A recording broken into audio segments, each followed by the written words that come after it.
Oke, Assalamualaikum warahmatullahi wabarakatuh. Alhamdulillah, wassalatu wassalamu ala rasulillah. Segala puji dan puja kehadirat Allah subhanahu wa ta'ala, juga salawat dan taslim kepada Nabi besar Muhammad sallallahu alaihi wa ala alihi wa sahbihi wasallam. Alhamdulillah, alladzi bi ni'mati tutimmus salihat. Segala puji dan puja kehadirat Allah subhanahu wa ta'ala yang semua nikmat tersempurnakan dengan izinnya. Kita tidak bisa lagi mengucapkan kata-kata apa kecuali bersyukur kepada Allah atas semua nikmat yang dilimpahkan kepada kita, termasuk kita bisa melaksanakan ibadah umrah ini dan juga menikmati ibadah di dua kota suci, Mekah dan Madinah. Dan insya Allah hari ini di sore hari selepas asar salah satu program kita yaitu taklim di kota Mekah yang sempat kami janjikan, sifatnya tentatif karena memang melihat kondisi dan keadaan. Di Mekah ini memang butuh izin khusus kalau ingin pengajian. Dan pada kesempatan ini juga sebelum kita mulai melanjutkan bahasan kita, lanjutan dari judul kemarin di Madinah, janji Allah pasti. Dan kita sedang mentadabburi surah Ar-Rum, surah nomor 30 dalam Al-Quran, tentang Romawi judulnya ya. Kita mulai dari ayat 6 sampai ayat 60. Cuma memang kemarin kita baru menyelesaikan dari 6 sampai 19. Dan insya Allah nanti kita akan lanjutkan mulai sore ini di ayat ke-20-nya. Baik, kita masuk ke ta'lim kita, melanjutkan judul kita, dan ini episode kedua tentang masalah janji Allah itu pasti. Ya. Dan kita sudah jelaskan waktu di Madinah, landasan bahasan kita adalah surah Ar-Rum ayat 6 dan ayat 60-nya. Ya, ayat 6-nya bisa dibuka aplikasi di Al-Quran di handphonenya. Saya ingatkan kembali, Allah subhanahu wa ta'ala mengatakan, wa'adallah la yukhlifullahu wa'da walakinna aktsaran nasi la ya'lamun. Janji Allah itu benar dan Allah tidak akan pernah menyalahi janjinya, tapi kebanyakan manusia tidak mengetahuinya. Contoh misalnya janji Allah Subhanahu wa taala, orang yang beriman, beramal soleh akan diberikan ketentraman hidup, diberikan rezeki, di dunia mereka bahagia, di akhirat mereka bahagia. Dan ulama bertolak ukur dari pernyataan seperti ini. Kalau ada orang mukmin yang masih merasakan kesengsaraan dan bermasalah, berarti ada dosa. Karena dosa inilah yang menjadi penyebab datangnya kesengsaraan. Jadi bukan karena dia beriman dan beramal saleh. Ya. Tapi orang beriman dan beramal saleh, janjinya Allah pasti benar, mereka akan bahagia. Ya, ini jelas. Kemudian begitu juga orang-orang yang membangkang, orang yang melakukan kemaksiatan, ini tidak luput dari hukuman Allah Subhanahu wa taala. Kecuali yang Allah kasihani karena dia bertobat kepada Allah dengan tulus, Allah selamatkan dari hukuman. Tapi umumnya akan datang hukuman. Ya. Dan Allah berikan kesadaran kepada hamba-hambanya tentang kesalahan yang dia lakukan. Biasanya kita menyadari, oh saya salah ini nih. Ya, setelah sekian lama berlalu waktu, misalnya kita sakit, gangguan orang, ada saja masalah sedih dan seterusnya. Ini Allah SWT berikan sinyal-sinyalnya agar kita menangkap, oh ternyata karena ini permasalahannya. Ya, sangat baik kalau orang menjadikan itu sebagai bahan introspeksi dirinya. Jadi janji Allah pasti benar. Dan di ayat 60-nya, di ayat terakhir daripada surah ini Allah mengatakan, ya, fasbir inna wa'dallahi haqq, maka bersabarlah kamu, dan sabar dalam 3 hal.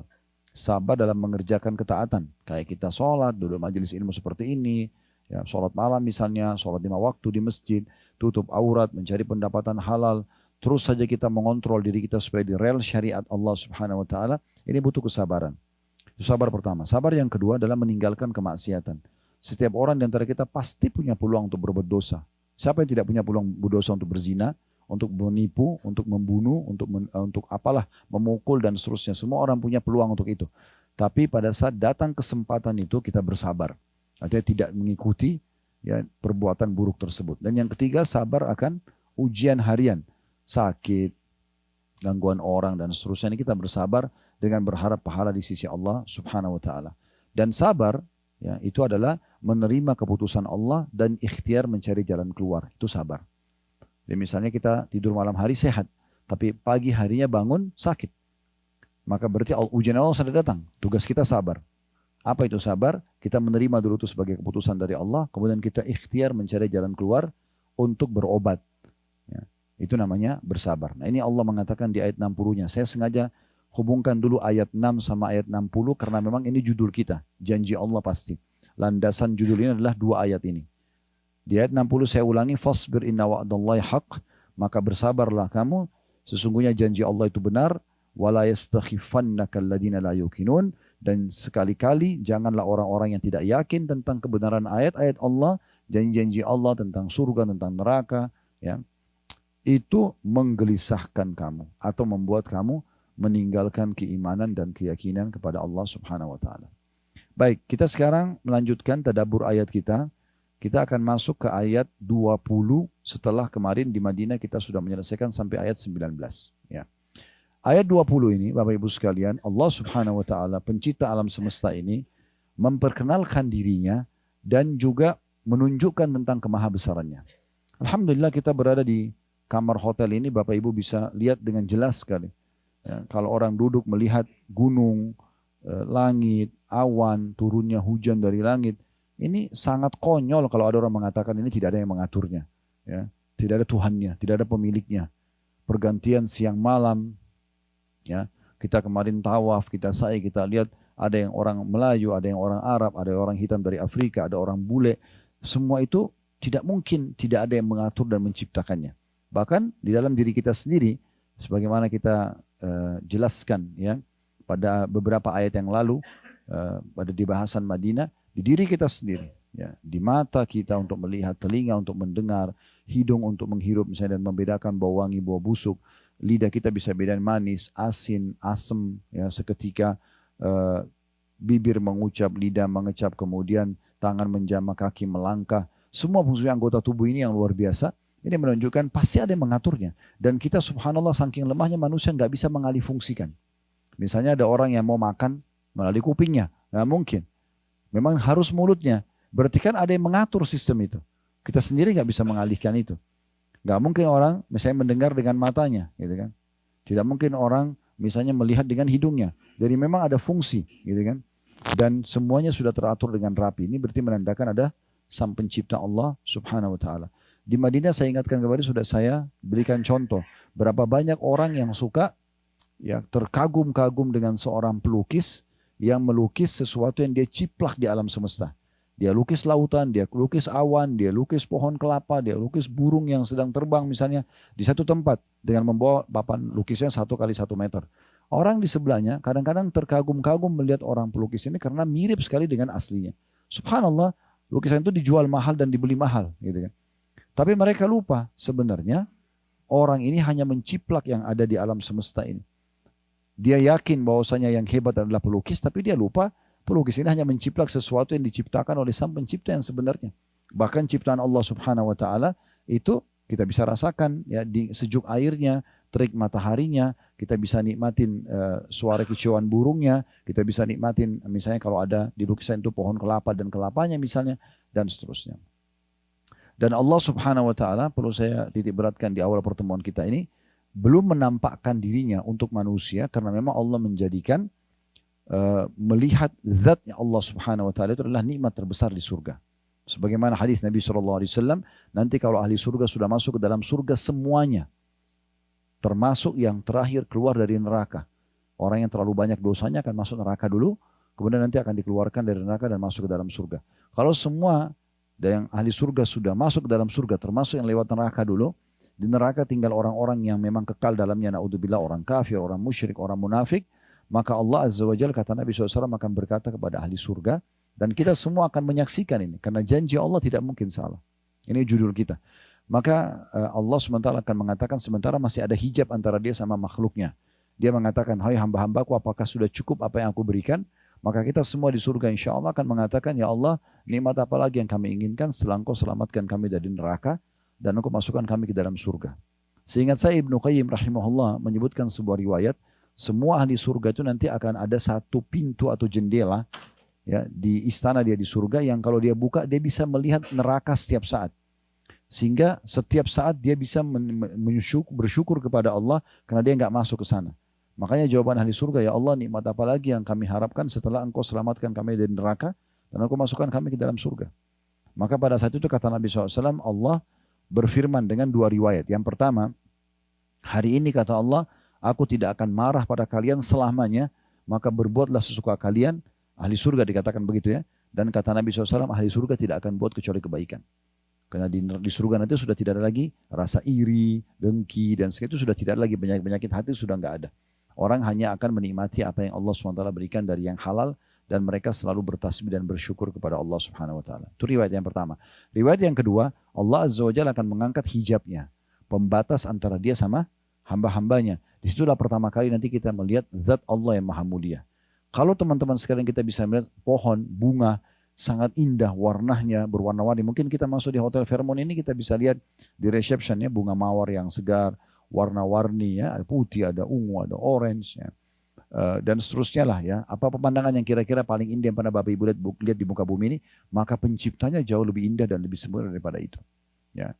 Maka semua ahli surga mengatakan pada saat lihat zatnya Allah, ya Allah tidak ada nikmat yang mengalahkan melihat wajahmu yang mulia. Jadi semua dayang-dayang, istana, pakaian yang indah itu akan menjadi kecil setelah melihat zatnya Allah Subhanahu wa taala. Jadi melihat Allah Subhanahu wa taala itu hanya ada di surga nanti dan hanya untuk orang-orang yang masuk surga saja. Ahli neraka tidak akan pernah melihat Tuhannya selamanya karena melihat Allah adalah sebuah nikmat yang besar. Baik, bagaimana sekarang kita memunculkan keyakinan kita kepada Allah, ini yang sedang kita bahas. Ya, yang kita bahas agar kita sampai pada titik ternyata oh iya benarnya janji Allah itu benar dan Allah itu benar ada. Baik, kita masuk ayat 20-nya. Allah Subhanahu wa taala berfirman, saya bacakan, wa min ayatihi an khalaqakum min turabin thumma idza antum basharun tantashirun. Dan di antara tanda-tanda kekuasaannya, n-nya besar kata ganti Allah, ialah dia, d-nya besar kata ganti Allah juga, dia menciptakan kamu dari tanah. Nabi Adam diciptakan dari tanah. Kemudian tiba-tiba kamu menjadi manusia yang berkembang biak. Ya, dalam sebuah riwayat Bukhari kata Nabi SAW, Allah menciptakan Nabi Adam dari tanah tembikar, tanah liat yang berwarna hitam, gitu kan? Lalu kemudian diciptakan Nabi Adam dari situ dan Allah menciptakan malaikat dari cahaya, Allah menciptakan jin dari api. Ya, sebab iblis tidak mau sujud disebutkan dalam surah Al-Baqarah, dia mengatakan ana khairum min. Aku lebih baik daripada dia. Khalaqtani min narin wa khalaqtahu min tin. Karena engkau ciptakan aku dari api sementara engkau ciptakan dia dari tanah. Ya, jadi di sini ada penyebutan tentang masalah iblis mengakui dia diciptakan dari api dan Adam dari tanah. Tapi ini cuma alasan saja untuk menolak beriman kepada Allah Subhanahu wa taala. Karena dia sebenarnya mengharapkan, iblis berharap dia bisa menjadi pemimpin di muka bumi. Karena jin sudah ada lebih dulu sebelum manusia. Kita ini Bapak Ibu sekalian makhluk terakhir di muka bumi ini. Ini semua burung-burung dengan populasinya, serangga, semua hewan-hewan, tumbuh-tumbuhan, air, api, udara, ini semua sudah ada sebelum kita, jauh sebelum kita. Manusia adalah makhluk terakhir. Makanya pada saat Nabi Adam AS diciptakan, iblis sudah ada. Iblis sudah ada, tapi iblis suruh sujud tidak mau. Malaikat sudah ada. Malaikat sujud, maka malaikat sujud.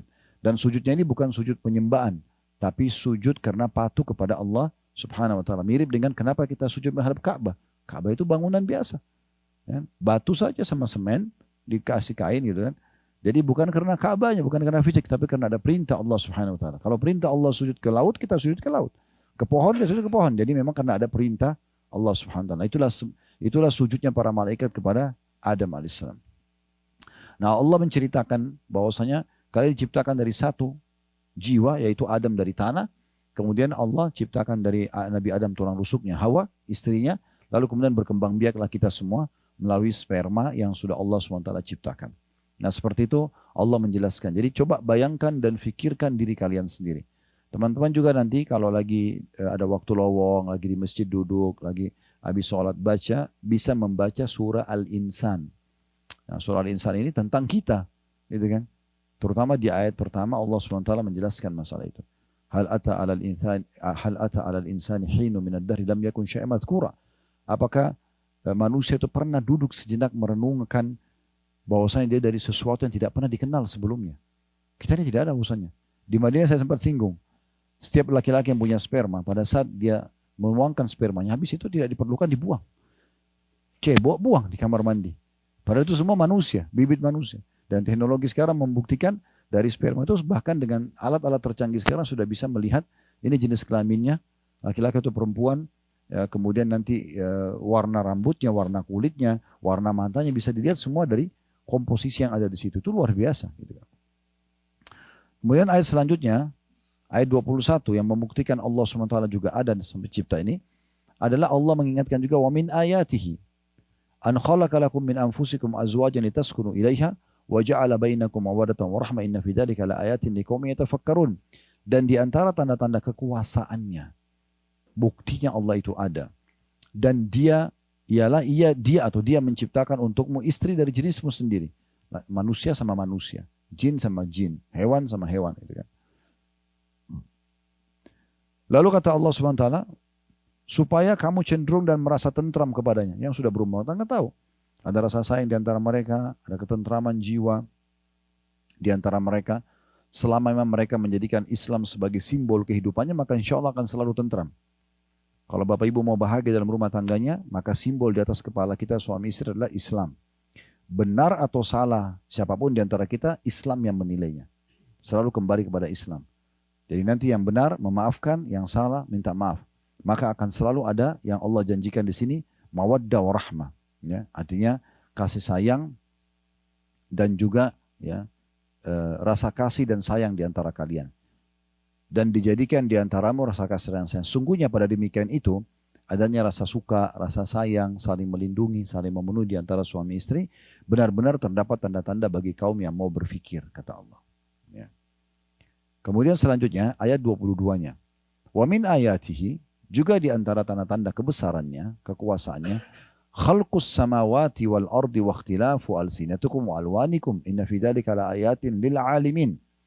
Ialah dia menciptakan langit dan bumi. Nah, seperti ini kita lihat langit, kita lihat bumi, subhanallah makin tinggi ya, ke atas kita melihat itu makin nampak sekali. Ya.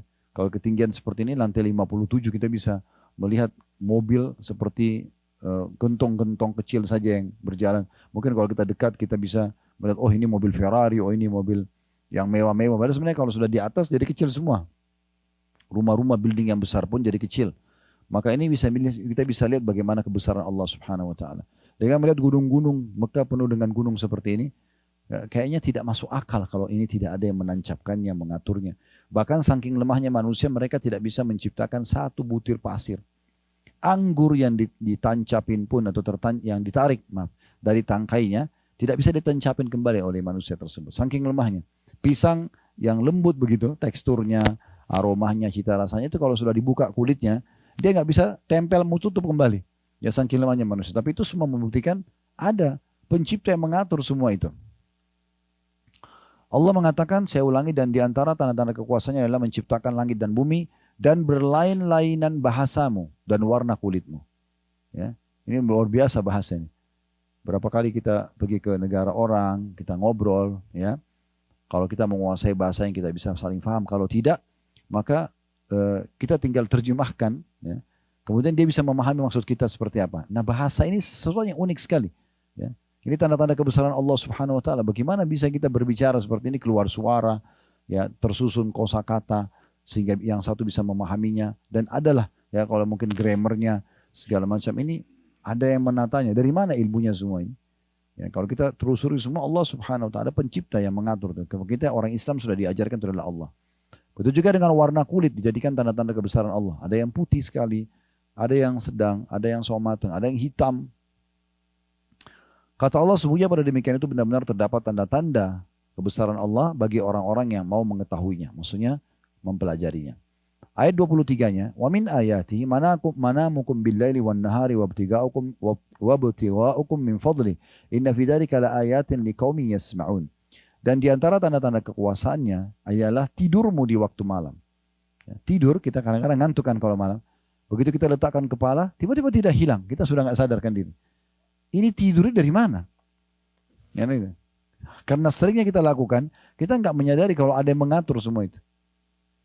Ya, tidur orang tidak sadar. Bahkan dalam hukum Allah SWT, orang kalau tidur tidak dijadikan sebagai sebuah hukum. Misalnya ada orang tidur, dia tidak sengaja mukul orang di sebelahnya. Dia nggak kena hukum karena itu orang tidur. Ya. Orang tertidur karena dia tidak sadarkan diri, misalnya terlewat waktu sholat, maka dia boleh sholat kapan dia bangun. Tidur itu luar biasa, tanda-tanda kekuasaan Allah Subhanahu Wa Taala.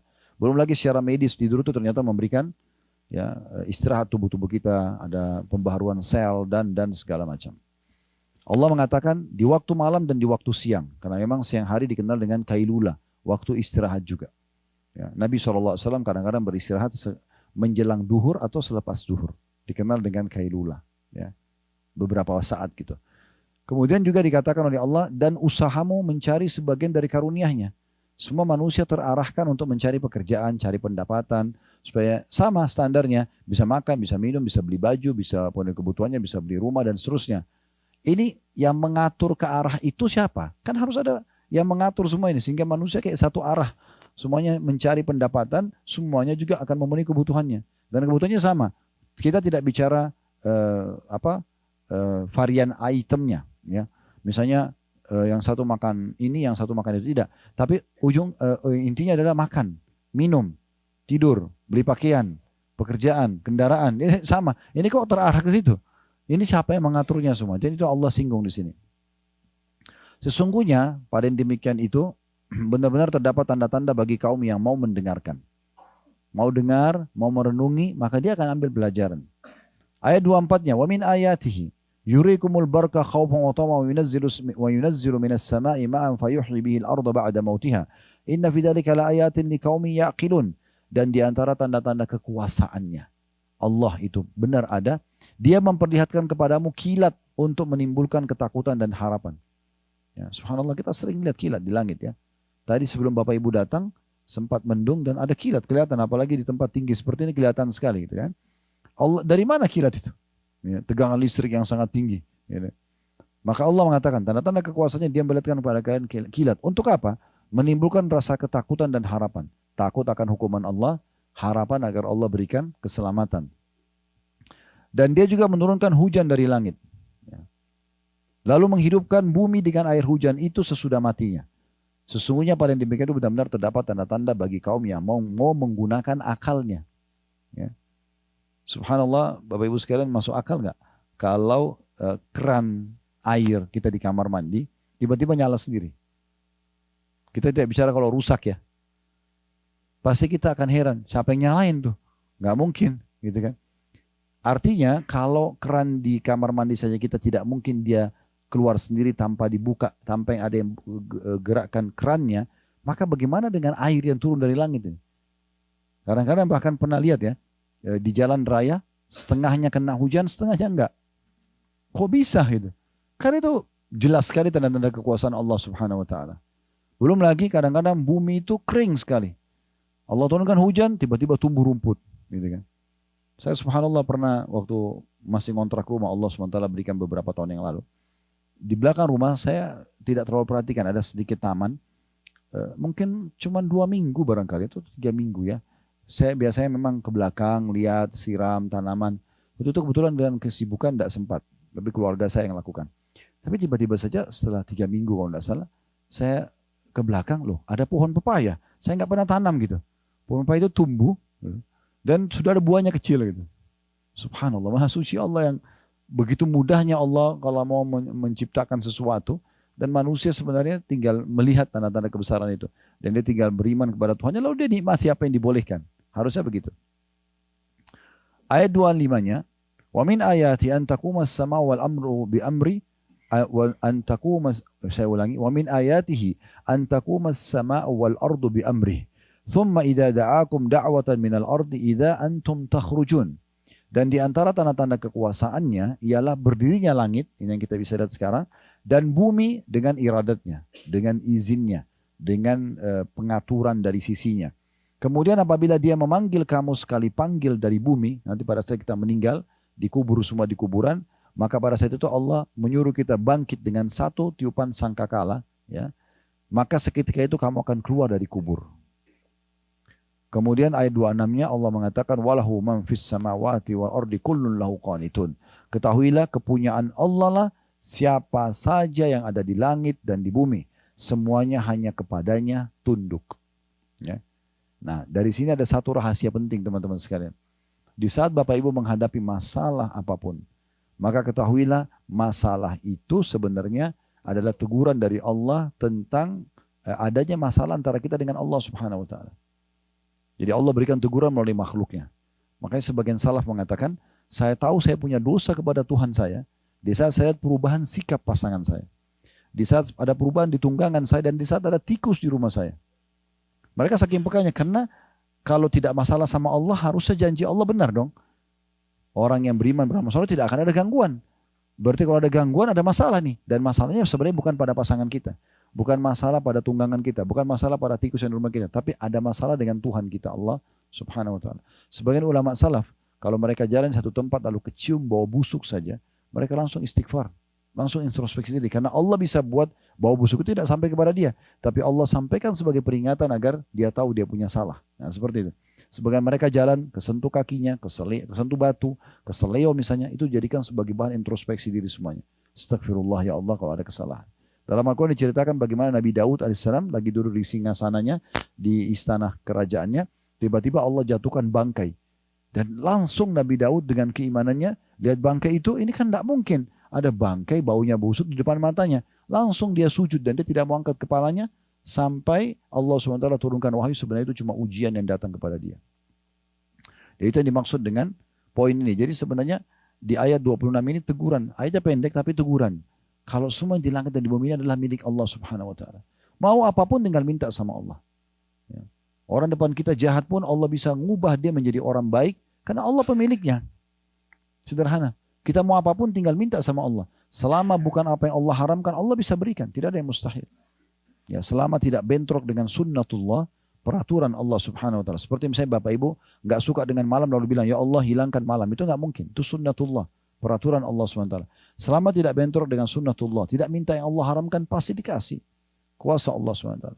Kadang-kadang ada orang, subhanallah, dia sangka buruk dengan Tuhannya. Kenapa? Karena ada permintaan dia satu atau dua belum dikasih. Dia lupa, sebenarnya terlalu banyak permintaan dia yang sudah Allah berikan. Terbukti misalnya. Bukanlah kita tiap hari lapar Bapak Ibu sekalian. Tiap hari kita haus, tiap hari kita ngantuk, tiap hari kita capek. Bukankah kita cuma mengatakan lapar, tiba-tiba ada pikiran kita untuk mencari makanan, dapat makanan dan akhirnya kita bisa makan. Terbukti sampai hari ini puluhan tahun kita bisa hidup. Terpenuhi setiap hari makanan, terpenuhi setiap hari haus, ya, dahaga kita. Hanya dengan bilang haus, ada muncul ide untuk minum apa. Dan kita bisa dapatkan apa yang kita inginkan. Misal, capek kita bisa istirahat, sakit kita bisa berobat. Terbukti puluhan tahun kita berjalan seperti itu. Nah ini semua tanda-tanda kebesaran Allah Subhanahu wa taala yang harus kita jadikan sebagai bahan renungan kita. Saya ulangi ayat 26-nya kata Allah, dan kepunyaannya lah siapa saja yang ada di langit dan di bumi, semua hanya tunduk kepadanya. Jadi ada kisah unik di sini, ada seorang, saya tambahkan kisah di ayat 26-nya, ada seorang salafus saleh dulu, orang saleh dulu di masa tabi'in, setelah generasi sahabat, dikatakan dia jalan menuju ke satu negeri, ya. Dan pada masa itu orang cuma menggunakan penerangan itu cahaya matahari Bapak Ibu sekalian. Jadi kayak terbit matahari pagi mereka jalan aktivitas. Kalau sudah maghrib kayak kita sebentar lagi maghrib ini, itu mereka sudah tutup aktivitas mereka karena mereka tidak ada punya penerangan, gitu kan? Tidak kayak kita sekarang mungkin sudah banyak listrik, penerangan listrik sudah di mana-mana ya, meluas, masya Allah, alhamdulillah. Maka dia pada saat melakukan perjalanan tiba maghrib dia berada di tengah-tengah hutan, gelap sekali. Maka dia istirahat di hutan itu. Di awal malam, kalau kita sekarang sekitar jam 10, jam 11 malam, dia terbangun, terus dia wudhu, dia sholat. Diceritakan dalam kisah dia, pada saat dia sholat, selesai 2 rakaat pertama, tiba-tiba di hadapan dia ada seekor harimau yang meraung dengan keras karena kelaparan. Di saat itu dia berpikir begini, dia mengatakan pada dirinya sendiri, kalau saya coba melawan harimau ini, dia lebih kuat. Matanya lebih terang, lokasi ini dia lebih kuasai. Gitu kan? Tapi imannya kepada Allah, Allah munculkan di satu lalu dia mengatakan, wahai harimau. Dia bicara dengan harimau, wahai harimau. Kalau seandainya Allah Subhanahu wa taala yang menciptakan aku dan kamu, ya, menakdirkan, memutuskan untuk engkau memakanku, aku tidak akan melawan. Tapi kalau seandainya engkau datang untuk mengganggu ibadahku, aku akan memohon kepadanya untuk membinasakanmu. Maka tiba-tiba harimau tersebut menutup kembali ya mulutnya dan kemudian meninggalkan orang soleh. Tidak jadi menyerang. Harimau pun yang buas ciptaan Allah Subhanahu wa taala. Tidak ada yang mustahil. Tinggal bagaimana kekuatan hubungan kita dengan Allah Subhanahu wa taala. Sampai Nabi Muhammad SAW mengatakan, Bapak Ibu sekalian, mintalah apapun dari Tuhan kalian sampai tali sendal kalian. Jadi kalau tali sendal pun putus, mintanya sama Allah. Kadang-kadang kita minta sama Allah kalau sudah penyakit kronis yang tidak bisa sembuh. Keliru ini, minta dari hal-hal yang kecil. Biasakan manja kepada Allah Subhanahu wa taala. Selalu minta, apapun itu sifatnya. Toh kalau misalnya kita mau keluar ke pasar, ke mall, ya Allah mudahin parkiran buat saya. Toh kita juga akan menuju ke sana. Tapi dengan minta seperti ini, Allah kasih dan juga kita dapat pahalanya. Hanya dengan minta sesuatu yang mungkin dianggap remeh oleh sebagian orang. Tapi Nabi SAW ajarkan kita agar selalu saja berhubungan baik dengan Allah Subhanahu wa taala. Makanya dalam syariat Allah kita selalu disuruh berdoa sebelum aktivitas. Doa sebelum keluar rumah, doa sebelum tidur, doa sebelum makan, doa sebelum biologis, kan sebelum aktivitas. Agar kita melibatkan Tuhan kita Allah Subhanahu wa taala dalam setiap aktivitas kita. Ayat 27-nya, wa huwa alladhi yabda'ul khalqa thumma yu'idu wa huwa ahwanu 'alaihi wa lahul mathalul a'la fis samawati wal ardi wa huwal azizul hakim. Dan dialah yang telah menciptakan manusia dari permulaan, maksudnya dari tanah, dari Nabi Adam, kemudian mengembalikan atau menghidupkannya kembali nanti setelah kematian, dan menghidupkan kembali adalah lebih mudah baginya. Dan baginya lah sifat yang maha tinggi di langit dan di bumi, dan dia maha perkasa lagi maha bijaksana. Jadi sebagaimana Allah mudah menciptakan kita dari sperma dan sel telur, maka membangkitkan jauh lebih mudah daripada itu, kata Allah. Kalau bisa diciptakan maka tentu saja pasti bisa bisa diciptakan atau dibangkitkan. Pernah ada satu orang di kota Mekah ini, ada satu tokoh Quraisy masih kafir. Waktu itu dia datang kepada Nabi Muhammad SAW dengan membawa tulang unta yang sudah lama mati, sudah tinggal tulang belulang. Tulangnya diambil, ditumbuk sama dia sampai hancur, tinggal debu. Lalu datang ke hadapan Nabi SAW dan dia lempar debu itu, debu tulang itu. Dia mengatakan, Man yuhyil idhama wa hiya ramim. Dijelaskan dalam surah Yasin. Siapa yang menghidupkan ini, hai Muhammad, setelah hancur seperti ini? Maka Allah turunkan firman-Nya, Jibril langsung turun dan menjawab itu. Qul yuhyiha alladhi ansha'a awwala marratin wa huwa bikulli khalqin alim. Jawab, hai Muhammad, yang akan mengembalikan tulang ini kembali utuh, ya, yang telah menciptakannya pertama kali, dan dia maha mengetahui ciptaannya. Salah satu mukjizat yang diberikan oleh Allah Subhanahu wa taala kepada Nabi Ibrahim alaihissalam, beliau pernah pada saat minta, ya Allah, arini kaifa tuhyil mauta. Coba tunjukkan ya Allah bagaimana engkau menghidupkan yang sudah mati. Bagaimana engkau menghidupkan yang sudah mati. Maka Allah SWT menyuruh Nabi Ibrahim AS memilih dari 4 jenis burung-burung, hewan. Kemudian disembelih dan diacak potongan-potongan badannya. Lalu dibagi ke timur, ke barat, ke utara, ke selatan. Lalu kata Allah SWT, panggillah. Dipanggil datanglah dengan izin Allah. Tiba-tiba potongan-potongan yang sudah bercampur baur antara jenis hewan yang berbeda itu bersatu kembali posisi dan hidup kembali di hadapan Nabi Ibrahim AS pada saat itu. Jadi bisa dibaca tentang mukjizat Nabi Ibrahim AS. Baik, ayat 28-nya. Darabalakum mathalan min anfusikum hal lakum mimma malakat aymanukum min syuraka'a fi ma razaqnakum fa antum fihi sawa'un takhafunahum ka khifatikum anfusakum kadzalika nufassilul ayati liqaumin yaqilun. Dia Allah membuat perumpamaan untuk kamu dari dirimu sendiri supaya lebih yakin lagi. Apakah ada di antara hamba sahaya yang dimiliki oleh tangan kananmu sekutu bagimu dalam memiliki rezeki yang telah kami berikan kepadamu? Maka kamu sama dengan mereka dalam hak mempergunakan rezeki itu. Kamu takut kepada mereka sebagaimana kamu takut kepada dirimu sendiri. Demikianlah kami jelaskan ayat-ayat kami bagi kaum yang berakal. Jadi saya jelaskan, kan di masa dulu ada hamba sahaya ya. Setelah perang dunia terakhir itu sudah dihapuskan. Gak ada lagi hamba sahaya. Ya, tidak ada perbudakan. Ya, hamba sahaya ini budak. Nah Allah SWT menjelaskan di masa dulu, waktu masih ada perbudakan, orang bisa jual beli budak di pasar. Hampir seluruh dunia ini ada pasar budak. Bahkan di kota Madinah, di kota Mekah ini ada pasar budak. Bilal kan dulu di pasar budak Mekah. Dibeli oleh Umayyah bin Khalaf, dijadikan budaknya yang menaruh batu besar di dadanya. Lalu dibebaskan oleh Abu Bakar kan. Itu masa perbudakan namanya. Memang ada masa perbudakan. Maka budak-budak ini tidak punya hak terhadap harta. Allah memberikan gambaran yang masih mengatakan ada sekutu-sekutu buat Allah. Seperti orang-orang Mekah datangkan patung-patung. Lalu kemudian mereka anggap patung-patung itu adalah sekutu-sekutu Allah. Kemarin sudah dipanjang lebar dijelaskan di Museum Wahyu ya. Maka Allah berikan perumpamaan. Kira-kira masuk akal nggak sih kalau kamu punya seorang budak yang kamu beli di pasar, gitu kan? Kemudian tiba-tiba dia jadi pemilik harta seperti kamu dan kamu sama dia sama-sama punya hak.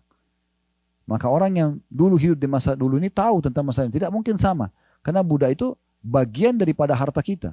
Bukan dia memiliki harta kita. Seperti itulah. Maka Allah mengatakan ini perumpamaan. Apakah memang masuk akal? Aku yang ciptakan kamu, aku yang berikan kamu segala sesuatunya. Lalu tiba-tiba kamu datangkan sekutu-sekutu dari patung, dari pohon. Lalu kamu bilang ini sama dengan aku. Seakan-akan Allah bilang begitu. Bagaimana caranya? Apa haknya dia untuk disembah? Seperti sebagian orang pakai jimat, sembah patung, sembah pohon. Apa haknya makhluk-makhluk tersebut? Kita sama benda-benda itu sama sebagai makhluk. Kan gitu. Makanya Imam Nawawi rahimahullah mengatakan, sungguh aku heran melihat orang-orang yang meminta-minta pada kuburan. Padahal dalam kuburan itu adalah manusia seperti dia yang sudah jadi tulang belulang, tidak bisa berikan apa-apa. Kalau dia yakin pemilik kuburan itu, walaupun orang soleh, bisa memberikan manfaat, bagaimana dengan Tuhannya kuburan itu?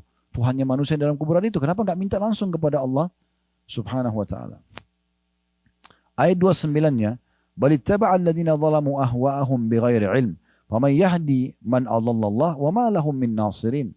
Tapi orang-orang yang zalim mengikuti hawa nafsu mereka tanpa ilmu pengetahuan. Maksudnya mereka datangkan sekutu-sekutu buat Allah atau meyakini ada Tuhan selain Allah. Maka siapakah yang akan menunjuki orang-orang yang telah disesatkan oleh Allah? Dan tiada bagi mereka seorang penolong pun. Artinya kalau mereka sudah mengambil keputusan seperti itu, berarti mereka sudah sesat. Dan mereka tidak akan ada penolong lagi. Tidak ada yang bisa mengembalikan mereka mengenal Allah kecuali Allah itu sendiri bila Allah inginkan. Ayat 30-nya Allah mengatakan kepada Nabi Muhammad SAW dan menyuruh kita mengikuti ini. Fa'akim wajhaka lid-dini hanifa. Fitratallahi allati fataran nasa 'alaiha la tabdila li khalqillah. Dzalika ad-dinul qayyim walakin aktsaran nasi la ya'lamun. Maka hadapkanlah wajahmu dengan lurus kepada agama ini atau agama Allah. Oleh karena itu setelah faham ayat-ayat ini, mulai sekarang yakinlah Allah itu ada dan ikuti agamanya.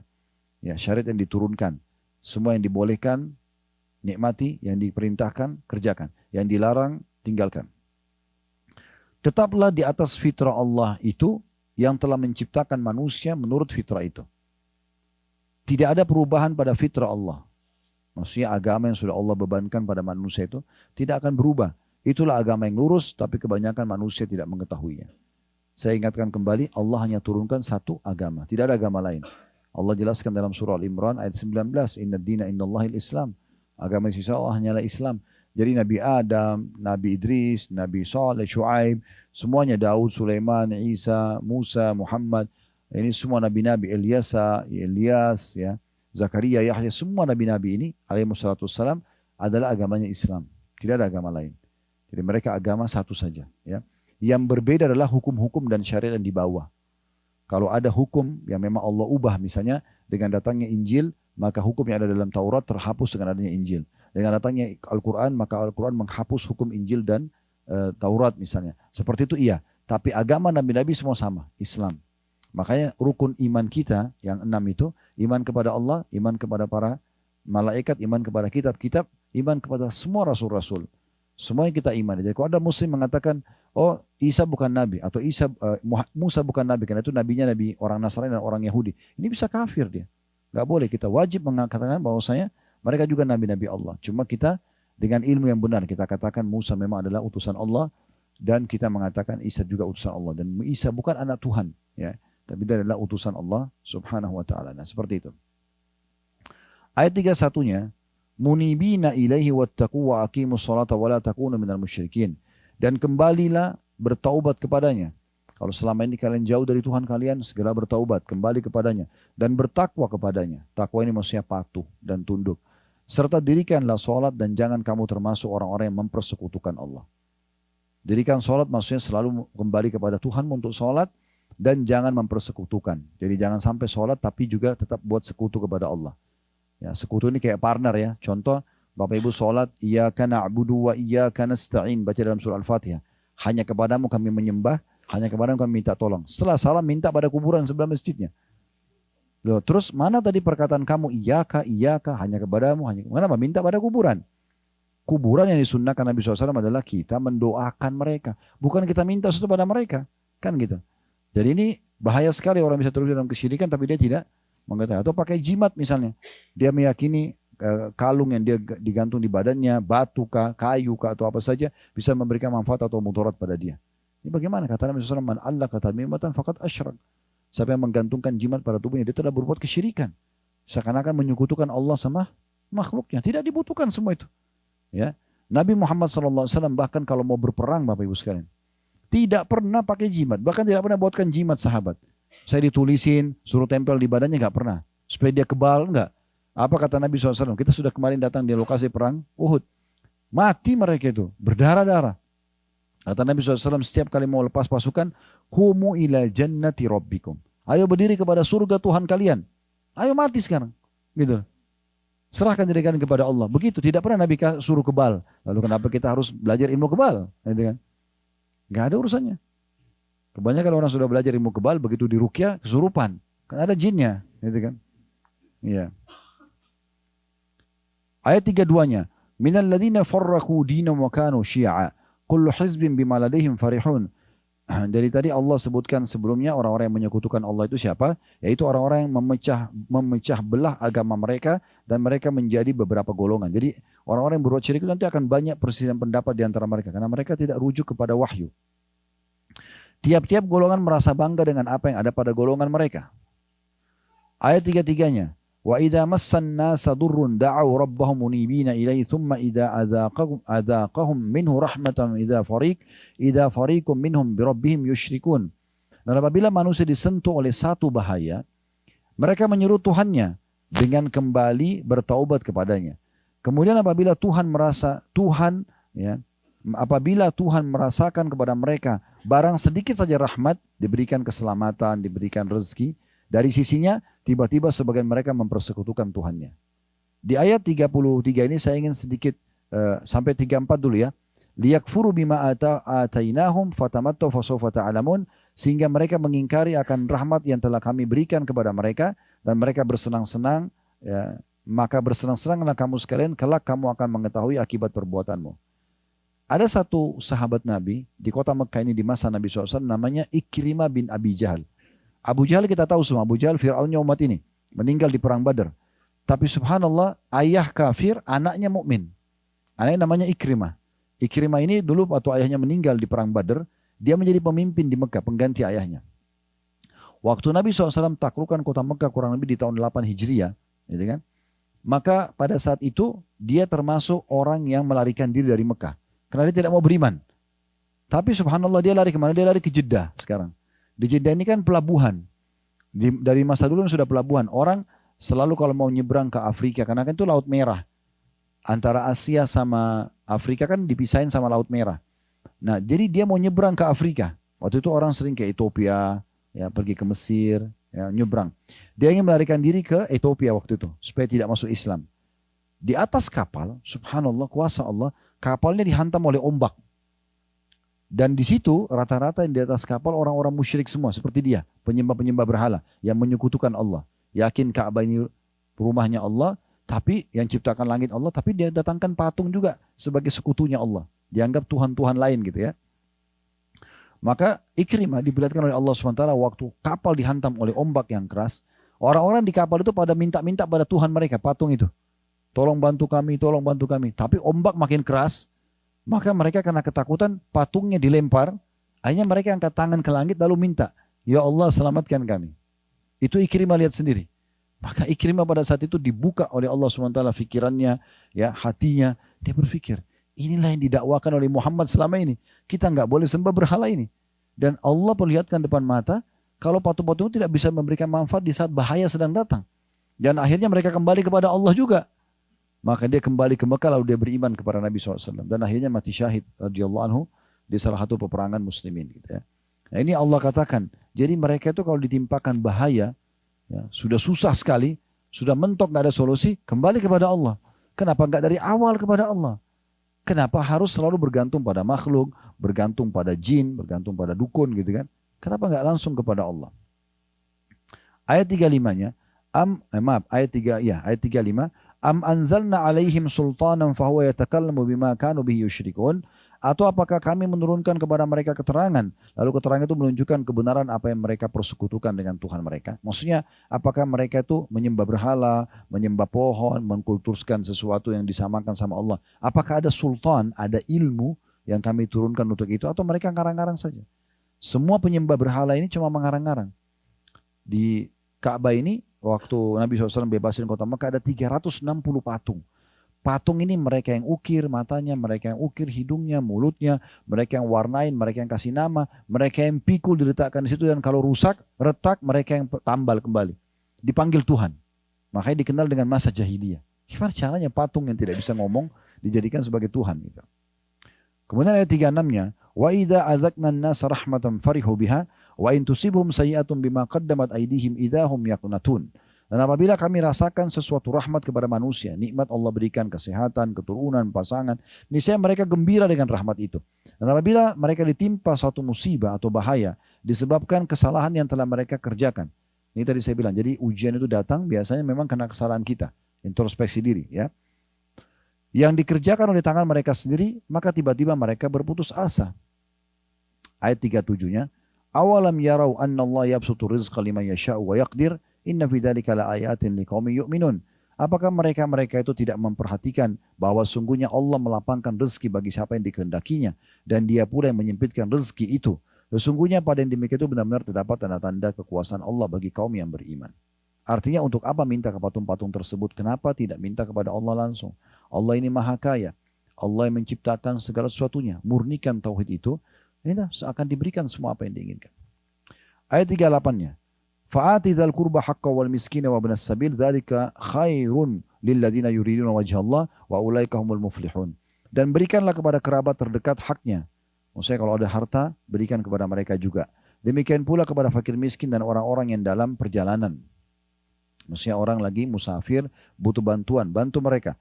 Itulah yang lebih baik bagi orang-orang yang mencari keridhaan Allah dan mereka itulah orang-orang yang beruntung. Maksudnya orang yang tahu di harta yang Allah berikan kepada mereka ada hak orang lain.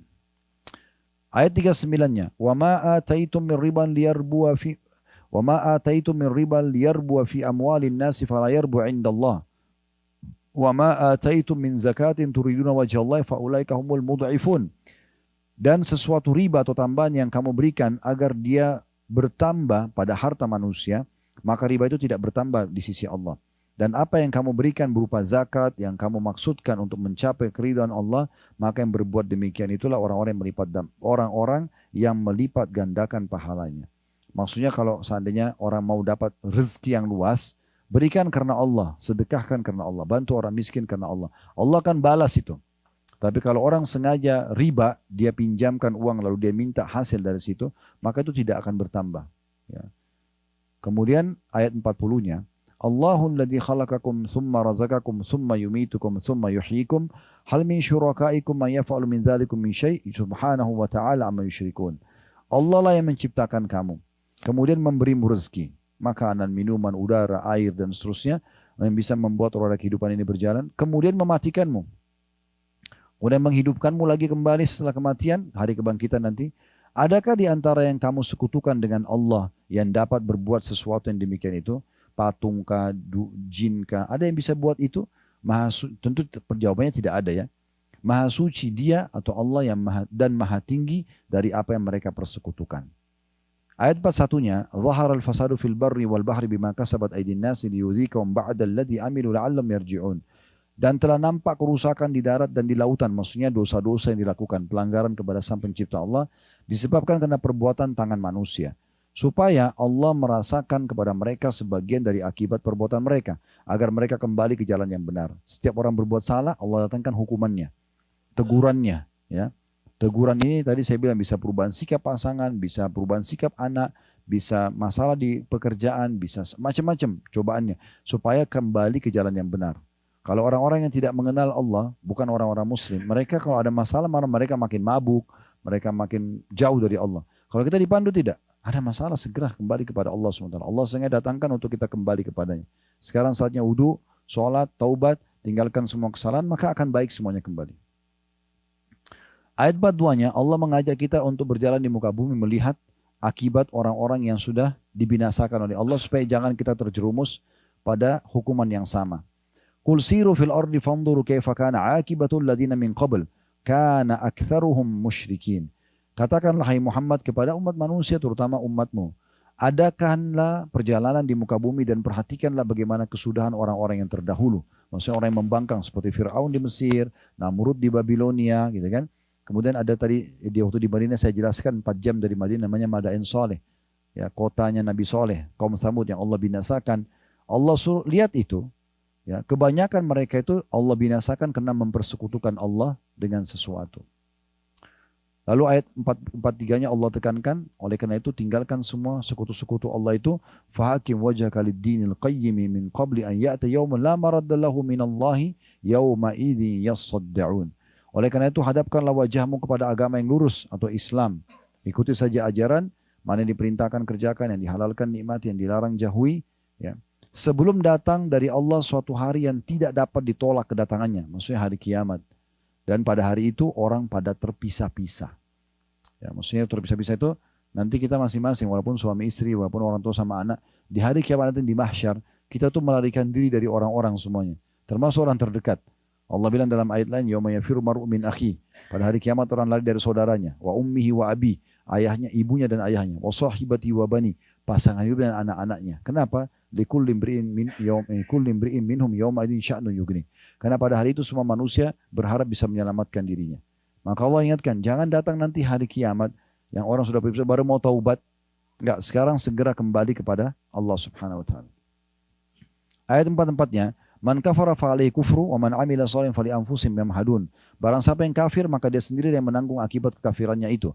Dan barang siapa yang beramal saleh maka untuk dirinya sendirilah mereka menyiapkan tempat yang menyenangkan. Siapa yang mau dengar ini, mereka beriman kepada Allah, mereka amal saleh, maka mereka telah memiliki panduan hidup dan di dunia, di akhirat mereka akan dapat tempat yang menyenangkan, maksudnya surga. Ya.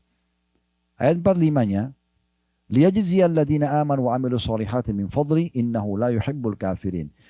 Agar Allah memberikan pahala kepada orang-orang yang beriman dan beramal saleh dari karunia-Nya, sesungguhnya Dia tidak menyukai orang-orang yang ingkar. 46-nya, wa min ayatihi, kembali lagi Allah bilang dan tanda-tanda kekuasaannya, an yursilar riyaha mubashiratin wa liyudhiqakum min rahmati wa litajriya al-fulku bi amri wa litabtagu min fadli wa la'allakum tashkurun. Saya ulangi ya. Wa min ayati an yursilar riyaha mubashiratin wa liyudhiqakum min rahmati wa litajriya al-fulku bi amri wa litabtagu min fadli wa la'allakum tashkurun. Dan di antara tanda-tanda kekuasaannya adalah bahwa Dia Allah mengirimkan angin sebagai pembawa berita gembira. Kita kalau kena hembusan angin, kita merasa nyaman ya. Nah itu ada kayak berita gembira Allah kasih. Dan untuk merasakan kepadamu sebagian dari rahmatnya. Dan supaya kapal dapat berlayar dengan perintahnya. Dan juga supaya kamu mencari karunia-Nya. Mudah-mudahan kamu bersyukur. Artinya apa yang aku sudah siapkan ini pakai sebagai fasilitas sampai untuk tunduk kepadaku. Ya. Menjalankan perintahku. Supaya bersyukur gitu. 47-nya, walaqad arsalna min qablika rusulan ila qaumin faja'uhum bil bayyinati fantaqamna minal ladzina ajramu wa kana haqqan 'alaina nasrul mu'minin. Dan sungguhnya kami telah mengutus sebelum kamu beberapa orang rasul kepada kaumnya. Mereka datang kepada kaumnya dengan membawa keterangan-keterangan yang cukup. Allah itu ada, Allah yang menciptakan, ini halal, ini haram. Lalu kami melakukan pembalasan terhadap orang-orang yang berdosa, yang tidak mau ikut dan beriman. Dan kami selalu berkewajiban menolong orang-orang yang beriman. 48-nya, Allahul ladzi yursilu riyaha fatuthiru sahaban fayabsutuhu fis sama'i kaifa yasha'u wa yaj'alu kisafan fataral wadqa yakhruju min khilali fa idza asaba bihi man yasha'u min ibadi idza hum yastabshirun. Allah dialah yang mengirimkan angin. Lalu angin itu menggerakkan awan dan Allah membentangkannya di langit. Awan-awan itu menurut yang dikehendakinya. Di sini awan, ada air hujan turun, di sana tidak ada awan. Atau di sana ada awan, tidak ada airnya misalnya. Dan menjadikannya bergumpal-gumpal. Lalu kamu lihat hujan keluar dari celah-celah awan itu. Maka apabila hujan itu turun mengenai hamba-hambanya yang dikehendakinya, tiba-tiba mereka merasa gembira. Dengan turun hujan mereka merasa nyaman, tumbuh-tumbuhan jadi subur. Ya. Kemudian orang-orang juga merasa bahagia karena bisa ada air, bisa mandi, bisa banyak hal yang dilakukan. Termasuk air mineral yang kita minum semua itu dari air sehingga keluarlah sumber mata air. Gitu. Ayat 49-nya. Wa in kanu min qablu an yunazzala alaihim min qabli la mublisin. Dan sungguhnya sebelum hujan diturunkan kepada mereka, mereka benar-benar telah berputus asa. Artinya kalau musim kemarau panjang, hujan tidak turun, mereka hampir putus asa. Gak ada air, gimana nih gitu kan. Nah, begitu Allah turunkan air, maka mereka merasa gembira. Ini termasuk tanda-tanda kebesaran Allah. Allah membuat itu. Allah lebih jauh lagi bicara tentang hujan di ayat 50. Fanzur ila athari rahmatillahi kaifa yuhyil arda ba'da mautiha inna dzalika la muhyil mauta wa huwa ala kulli syai'in qadir. Maka perhatikan baik-baik bekas rahmat Allah. Bagaimana Allah menghidupkan bumi yang sudah mati dengan air hujan itu. Turun hujan, hidup kembali, subur kembali. Sesungguhnya Tuhan yang berkuasa seperti itu demikian benar-benar berkuasa menghidupkan orang-orang yang telah mati. Dan Dia maha kuasa atas segala sesuatunya. Kalau tadi tanah gersang, peceklik, maka tanah sudah retak-retak, turun hujan tiba-tiba jadi subur, basah, tumbuh-tumbuhan, maka yang menurunkan hujan dan membuat tanah yang tadi kering itu lalu bisa jadi subur kembali, itu mampu menghidupkan kembali semua yang sudah mati untuk hari kebangkitan nanti. Ayat 51-nya, wala in arsalna rihan fara'auhu musfarran la dhallu min ba'di yakfurun. Dan sungguh sayang sekali jika kami mengirimkan angin kepada tumbuh-tumbuhan lalu mereka melihat tumbuh-tumbuhan itu menjadi kuning atau kering, benar-benar tetaplah mereka sesudah itu menjadi orang-orang yang ingkar. Maksudnya sayang sekali ada orang lihat hujan turun, kemudian tiba-tiba tumbuh-tumbuhan. Lalu kemudian tiba-tiba setelah masa waktu itu mengering. Mereka tidak ambil pelajaran dari situ. Mereka malah tetap kufur kepada Allah. Lalu siapa yang turunkan hujan? Siapa yang membuat tumbuhan itu tumbuh? Kemudian siapa juga yang membuatnya nanti kering? Mati tumbuhan itu pada saat ajalnya sudah datang. Maka ini Allah singgung di ayat 51-nya. Ayat 52-nya. فَإِنَّكَ لَا تُسْمِعُ الْمَوْتَ وَلَا تُسْمِعُ الصُّمَّ الدُّعَاءَ إِذَا وَلَّوْا مُدْبِرِينَ. Maka sungguhnya kamu hai Muhammad tidak akan sanggup menjadikan orang-orang yang mati itu dapat mendengar. Dan menjadikan orang-orang yang tuli dapat mendengar seruan apabila mereka berpaling atau membelakang. Jadi Allah di sini menggambarkan kalau orang-orang yang tidak mau dengar dakwah, tidak mau dengar tentang agama Allah ini, maka mereka itu sama saja dengan orang mati. Karena seperti orang mati kalau diajak ngomong nggak bisa dengar. Nah begitu juga orang yang tidak mau dengar dakwah ini, tidak mau dengar tentang ayat-ayat Al-Quran, penjelasan dan syariat Allah SWT, mereka tidak mau dengar. Itu mirip juga dengan orang tuli yang tidak bisa, kalau kamu seru bicara apapun dia tidak bisa dengar. Begitulah orang diibaratkan oleh Allah SWT dengan orang yang tidak mau mendengar agama Allah SWT. 53-nya, wa ma anta bihadil ummi an dalalatihim in tusmi'u illa man yu'minu bi ayatina fahum muslimun. Dan kamu sekali-kali tidak akan dapat memberi petunjuk kepada orang-orang yang buta mata hatinya dari kesesatannya. Dan kamu tidak dapat memperdengarkan petunjuk Allah melainkan kepada orang-orang yang beriman dengan ayat-ayat kami. Mereka itulah orang-orang yang berserah diri kepada kami. Maksudnya sampaikan saja hai Muhammad, yang dengar berarti dia yang beruntung. Yang tidak mau dengar kau tidak akan bisa memaksakan hidayah kepada mereka, petunjuk kepada mereka. Kayak saya sekarang ceramah ini, saya cuma sampaikan, Bapak Ibu menerima, Alhamdulillah, itu kebaikan buat Bapak Ibu sekalian. Saya pun diberikan balasan pahala oleh Allah SWT. Tidak mau terima, itu juga hak pribadi. Di dunia ini tidak ada hisapnya. Kata Allah SWT, فَمَنْ شَاءَ فَلْيُؤْمِنْ وَمَنْ شَاءَ فَلْيَكْفُرْ. Yang mau beriman silakan, yang mau kufur silakan. Tapi nanti akan ada akibatnya di akhirat. Kata para ulama, sampai nanti ahli neraka pada saat masuk di neraka, mereka masuk neraka dengan mengakui keadilan Allah. Nanti akan jelas bagi mereka semua ternyata, oh selama di dunia memang Allah kasih peringatannya dari lisannya fulan, dari kejadian fenomena alam ini misalnya, hujanlah, banjirlah ini. Allah ingatkan dia semua. Lalu kemudian dia menyesal. Tapi pada saat itu dia mengakui kalau memang benar Allah pantas masukkan dia ke dalam api neraka. Tapi apa gunanya? Gak ada gunanya lagi. Ya.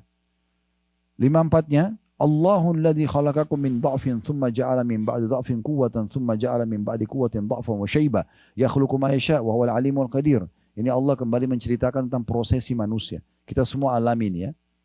Allah dialah ya. Di situ koma supaya menjelaskan Allah itu siapa? Allah koma dialah yang menciptakan kamu dari keadaan lemah. Bayi waktu lahir lemah. Ya, semua harus butuh ibunya. Kemudian dia menjadikan kamu sudah keadaan lemah itu menjadi kuat. Tumbuh besar, mulai sempurna akalnya, fisiknya, mulai bisa bekerja, sekolah, segala macam. Kemudian dia menjadikan kamu sesudah ya lemah. Kemudian dia menjadikan kamu sesudah kuat itu lemah lagi. Pada saat sudah tua, mulai melemah badannya. 60, 70, 80, 90 tahun sudah mulai. Lalu Allah mengatakan, dan juga beruban. Ya, orang tidak bisa luput dari situ. Allah berikan tanda-tanda kebesaran di situ. Dia menciptakan apa yang dia kehendaki dan dialah yang maha mengetahui lagi maha kuasa. Ayat 55-nya, wa yawma taqumus saatu yuqsimul mujrimuna ma labithu ghaira sa'ah kadzalika kanu yufakun. Dan ketahuilah pada hari kiamat nanti, hai hamba-hambaku, aku kasih bocoran kalian sekarang. Bersumpahlah orang-orang yang berdosa. Nanti di hari kiamat pada saat dibangkitkan. Mereka tidak berdiam dalam kubur melainkan sesaat saja. Seperti demikianlah mereka selalu dipalingkan dari kebenaran. Maksudnya mereka pada saat dibangkitkan mereka kaget. Seperti baru sesaat hidup di dunia. Lalu melalui kuburan. Lalu sekarang dibangkitkan lagi menuju kepada kehidupan abadi. Ya. Ayat 56-nya. وَقَالَ الَّذِينَ أُوتُوا الْعِلْمَ وَالْإِيمَانَ لَقَدْ لَبِثْتُمْ فِي كِتَابِ اللَّهِ إِلَى يَوْمِ الْبَعْثِ فَهَذَا يَوْمُ الْبَعْثِ وَلَكِنَّكُمْ كُنْتُمْ لَا تَعْلَمُونَ. Dan berkatalah orang-orang yang diberi ilmu pengetahuan dan keimanan selama di dunia kepada orang-orang kafir nanti di akhirat pada saat mereka masuk, orang beriman masuk surga, orang kafir masuk neraka. Sesungguhnya kamu telah berdiam dalam kubur menurut ketetapan Allah sampai hari kebangkitan ini. Maka inilah hari berbangkit akan tetapi kamu selalu saja tidak meyakininya. Jadi tidak ada manfaatnya nanti kalau di hari kiamat orang baru menyesal, tidak ada gunanya. Saya ingatkan kembali di Madinah saya sempat sebut. Mudah-mudahan sudah ditadaburi ya. Bisa baca surah nomor 23, surah Al-Mu'minun ayat 99 sampai 115. Ya, tolong dibaca itu. Bagaimana Allah gambarkan penyesalan nanti orang kafir pada hari kiamat karena mereka tidak beriman, otomatis juga tidak beramal soleh selama di dunia. Ayat 57-nya, "Fayauma idzin la yanfa'u alladziina dzalamu ma'dziratuhum wa lahum yusta'tabun." Maka pada hari kiamat itu tidak bermanfaat lagi bagi orang-orang zalim permintaan udzur mereka. Minta maaf sama Allah tidak terima lagi karena sudah telat. Di dunia tempatnya orang beramal dan bertaubat. Dan tidak pula mereka diberi kesempatan bertobat lagi. Ayat 58-nya, "Walaqad darabna lin-nasi fi hadzal Qur'ani min kulli mathal, wala in ji'tahum bi ayatin la yaqulanna alladziina kafaru in antum illa mubtilun." Dan sungguhnya telah kami buat dalam Al-Quran ini segala macam perumpamaan untuk manusia. Dan sungguhnya jika kamu membawa kepada mereka satu ayat, pastilah orang-orang kafir itu akan berkata, kamu tidak lain hanyalah orang-orang yang membuat kepalsuan belaka. Maksudnya kami telah berikan perumpamaan banyak sekali dalam Al-Quran ini. Ada 114 surah, ada 6.000 sekian ayat. Selalu kalau kita baca ayatnya dan terjemahnya kita akan banyak punya jawaban. Siapa itu Allah, apa tujuan kita diciptakan, dari mana asal kita, bahkan apa yang harus kita kerjakan, apa yang tidak boleh kita kerjakan, apa nanti balasannya di mana, bagaimana surga dan neraka, semua sudah ada rinciannya. Kemudian yang terakhir, dua ayat terakhir 59 dan 60, Allah mengatakan kadzalika yatba'ullahu ala qulubil ladzina la ya'lamun. Demikianlah Allah mengunci mata hati orang-orang yang tidak mau memahami. Jadi kalau Allah tahu orang ini sudah sampai peringatan tidak mau dengar. Allah berfirman, Rasulullah bersabda, nggak mau tahu. Ini nggak boleh, haram, nggak mau tahu. Ya sudah, terakhir Allah akan kunci hatinya. Orang kalau dikunci hatinya itu tidak akan ada tersentuh sama sekali. Nggak berpikir akan patuh atau meninggalkan larangan gitu. Lalu Allah mengingatkan semua orang beriman di penutupan ayat 60-nya, "Fasbir inna wa'dallahi haqq." Bersabarlah kamu dalam mengerjakan ketaatan, meninggalkan larangan, ya, bersabar atas ujian harian. Tadi sudah kita jelaskan di pembukaan kita itu ya.